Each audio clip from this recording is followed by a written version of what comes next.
Magandang umaga mga kababayan ko. Ngayon ako yung nagpapaani uli ng kalamansi. Today is August 3rd here sa Amerika, August 4th dyan sa Pilipinas. Nakikita nyo, ang gaganda, ang kikinis ng mga kalamansi.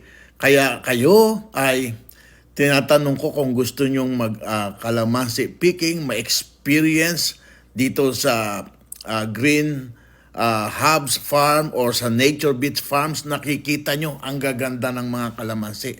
Ito ay dahil sa ginagamit naming fertilizer na organic Nature's Green. So, ayan, kayo kung gusto nyong maging successful sa inyong magpagtatanim, ayan, gumaya kayo sa aming sistema ng pagtatanim ng kalamansi.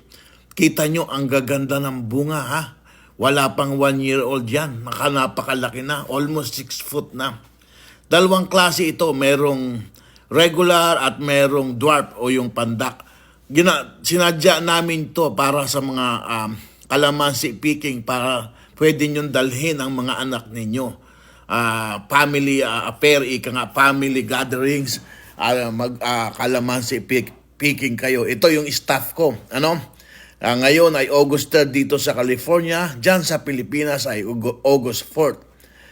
Pagkatapos ng malakas na ulan ay ako'y nagpapa-harvest ng kalamansi.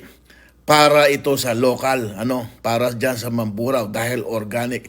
Gusto ko kayong kumain ng mga malulusog na mga pagkain para hindi kayo magkakasakit na napapansin ko ang babata ngayon may mga sakit na dyan, mga nagkakandamatay. Isang sakit lang dyan, talpog ang inyong mga savings. Kaya pag-ingatan ang mga kinakain. Ayan, nakita nyo yan. Kahit sa pagpipitas niya, naghugas siya ng alcohol sa kanyang kamay at yung gunting na ginagamit ay fully sanitized.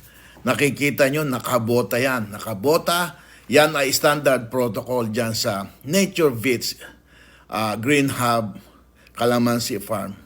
So, kung gusto ninyo maka-experience ng masarap at organic na pagkain, mag-kalamansi picking kayo o bumili kayo ng kalamansi galing dyan sa amin, sa Nature Green Hub Game Farm, Calamansi Farm.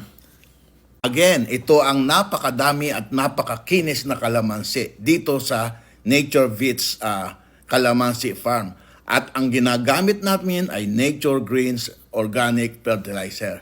So, kayo ay lagi kayong iniimbita na kayo, kung gusto ninyo na kayo mismo ang mamitas sa Nature Green Hub Farm or Nature Beach Calamansi Farm, kayo ay more than welcome na pumunta dito na kayo mismo mamitas. There are some protocols to follow, pero it's mostly sanitation. Okay? Thank you very much.